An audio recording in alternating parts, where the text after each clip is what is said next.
Jonas Brothers were across the street from us at the Marquee. They would come out to greet Stage Door right at the time that I think, like, I don't want to spoil anything, but there's a big death at the end with a quiet moment right afterwards. And so the audience would chuckle because this very serious dramatic death would happen. Yes. And then there would be these just absolute screeching screams outside the theater. Hi, it's Josh Groban, and you're watching Billboard News.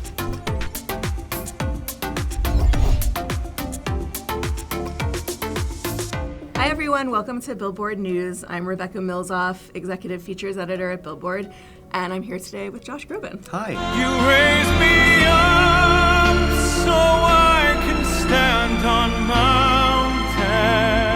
Through it all, she offers me protection.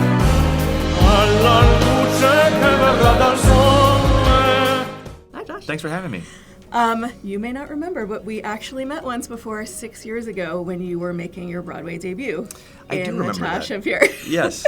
I knew when we met that we had met before. I just couldn't remember exactly when it was. Well, I remember that you said at the time that you were excited by educated risks, which Yes. I thought was such a great thought, and I imagine Sweeney was very much one of those. There's a great risk to doing a new work because you don't know how people are going to respond to it.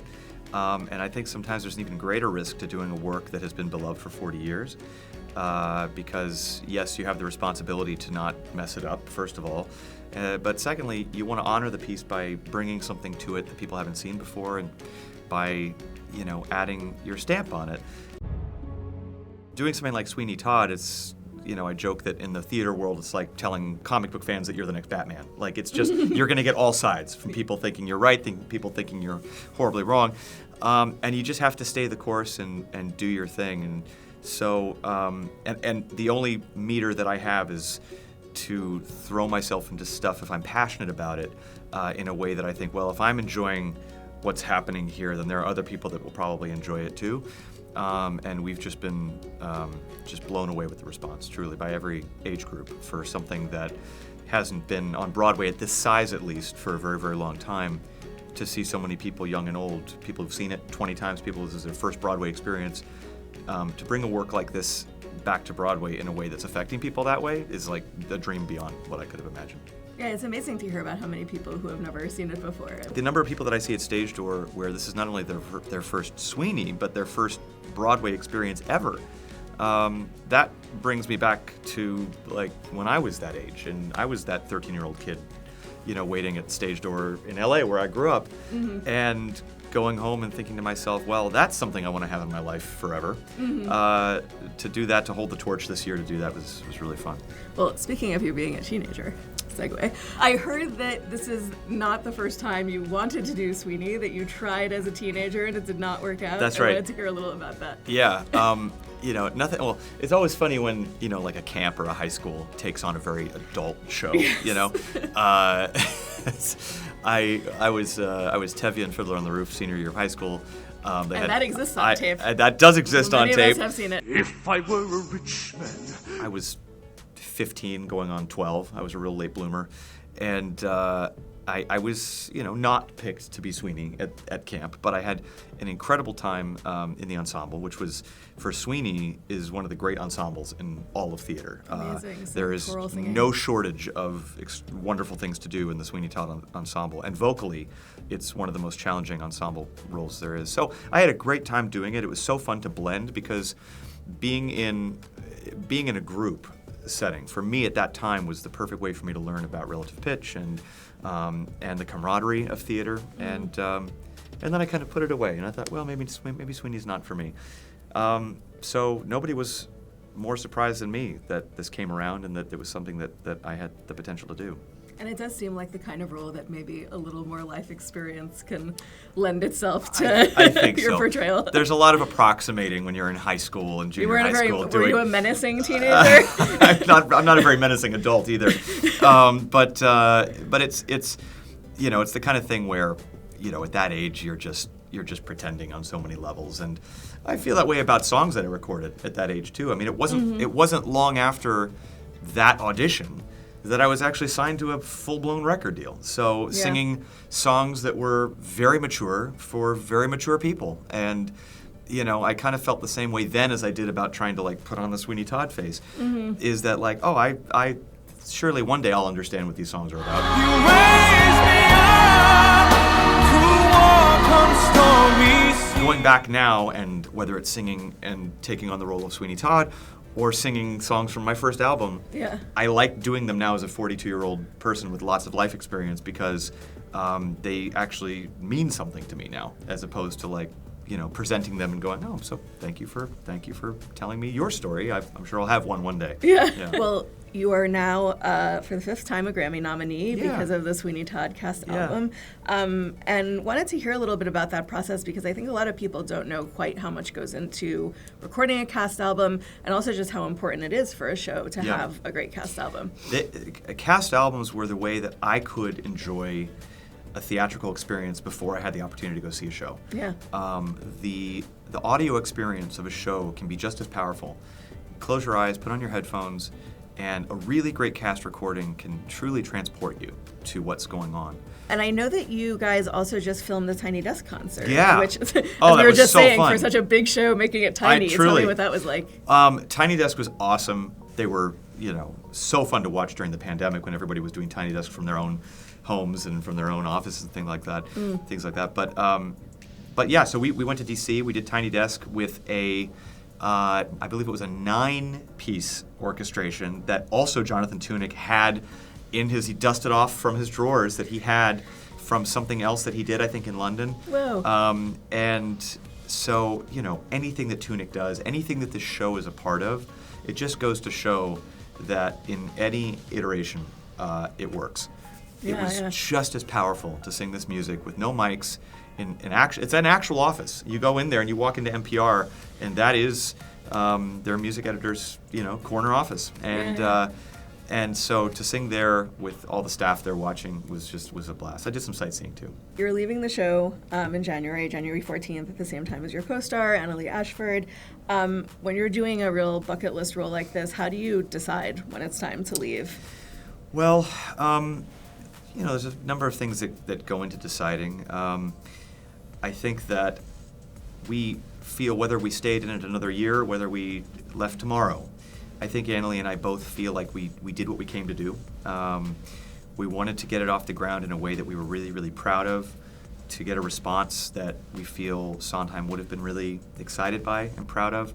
We wanted to bring our essence to the role and do something with it that we personally would be really proud of. And then it comes down to how long do you stay fresh in that, and how long do you feel like you have something really vital in your tank to give it. As you were saying before, I feel like the theater community itself is just a reason enough to enjoy being on Broadway. It just seems like such a fun group to be part of.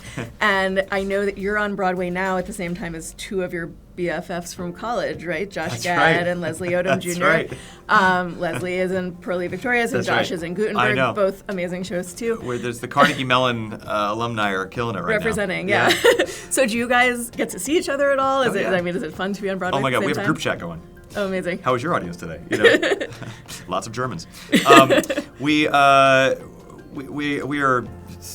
continue to be pals. So proud to have been part of that amazing class. I left earlier because I got this amazing door that swung wide open, and it was a big risk to leave such a prestigious program.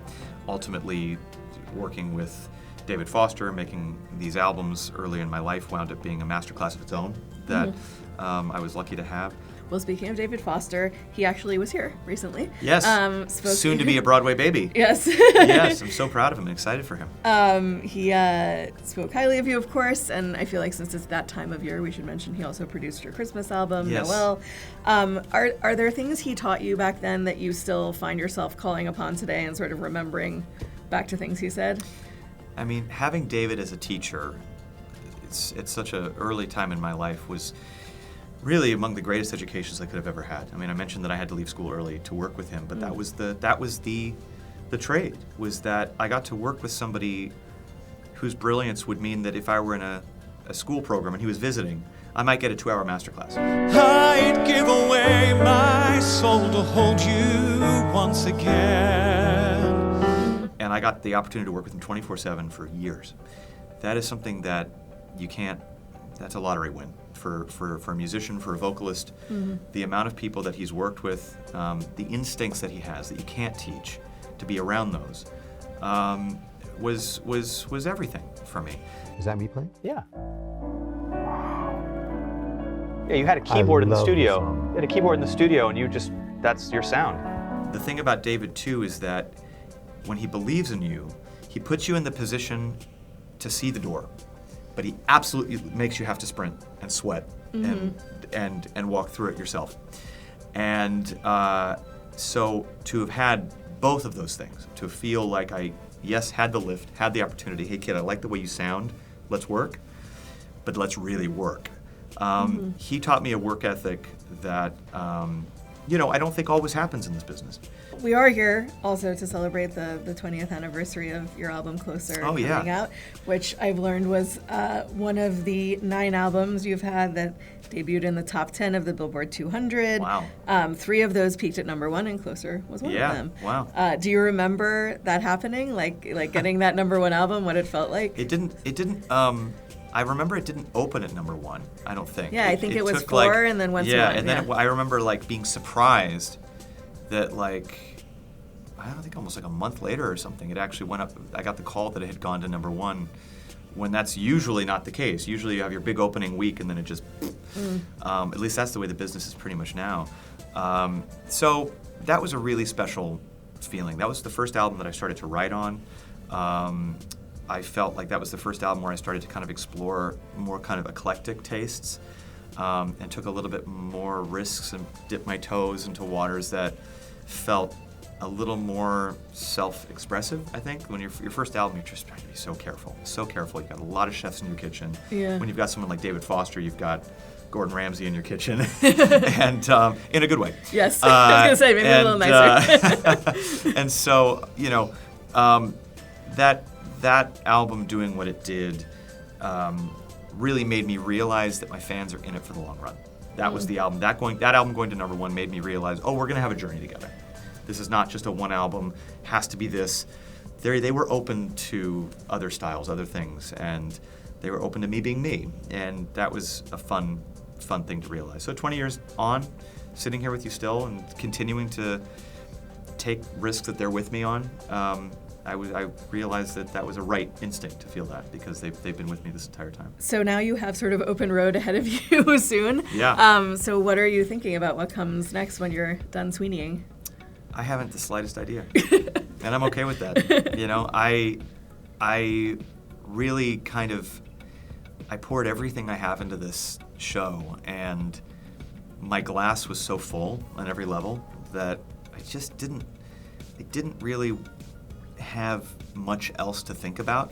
This was a role that I think demanded so much of my attention every single day. Knowing that I had to get from A to Z with a show of this caliber and this size is its own daily mental maze, and its own physical marathon. Every day you're doing a marathon with this show. And so I think that the idea of not knowing after this is done has actually been a great comfort for me. Yeah. Because I need to decompress after this. I need to sit back, see where the creative winds take me, see where the inspiration is, and see where the next thing that, as you said earlier, and scares me in all the right ways is. But otherwise, I'm just going to kind of get better at cooking and kick the can for a few months and go to the woods, and maybe you'll see me, maybe you won't. We'll see. I was going to say, spend some time with your new puppy. And my new puppy. Who I'm obsessed with. Oh my God, George is the absolute best. Seen. I would be so happy to just take walks every day, all day. He is very cute. Correct. Yes.